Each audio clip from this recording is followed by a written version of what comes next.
So on February 3rd, um, I held my father's hand. It happened to be Super Bowl Sunday. And I was there.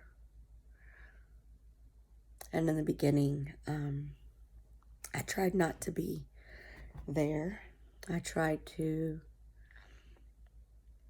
pretend as if it wasn't happening. I was angry with everybody, but not really angry with anybody. And right after my father passed away on February 3rd, I would do these grief memos where I would record myself and then go back and listen to them. And sometimes I would send them to my support, my tribe.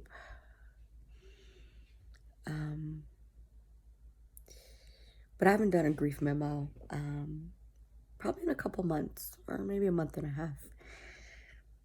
And because I am a clinician, like, I guess sometimes people think I have like this way, the right way to grieve, the right way to get through things. But there is no right way. You just feel it when you feel it. And so I've been in a pretty decent space lately. Father's Day came, and I think the anticipation of it was harder than the day. And I missed my dad a lot. I was very sad, but then I wasn't. But then today, I just felt off. And I shouldn't be feeling off because, like, I have a summer full of some pretty great vacations. One that starts on Sunday.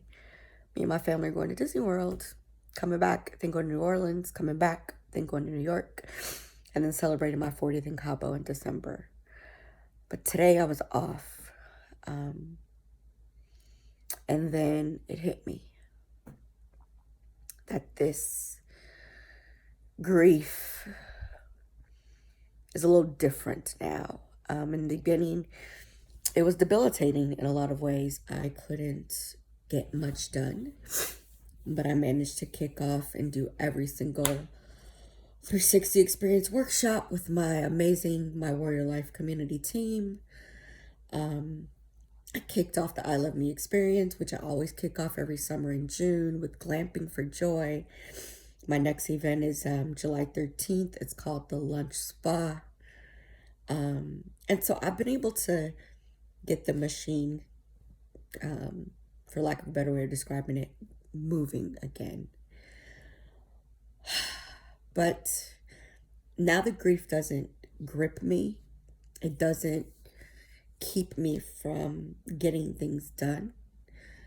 But it hits, and when it hits pretty hard. And for a while, I debated about letting my children see me just raw.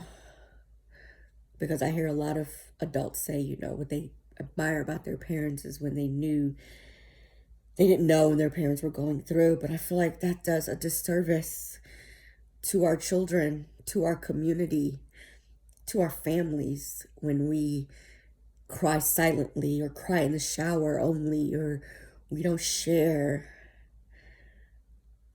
the struggles. And I'm choosing to share my struggles with my children as well as with the world, because there is no other way to get through it other than to go through it. And you don't have to be strong all the time. You have to feel it and go through it. And you have to let yourself fall apart and know that it'll never be as bad as when the bad thing. And for me, hearing my father take his last breath was probably one of the most gut-wrenching things I've experienced. And I've experienced being molested and raped and beat up by the police. And this one tops the cake. It it takes the cake, sorry. But what I do know is that the love that he felt for me and the love that I have for him and for my babies and my community and the work that I do allows me to be sad, be heartbroken, and still be able to move forward. So for those of you who are afraid to be vulnerable and transparent and afraid to let the world see you, don't be, right?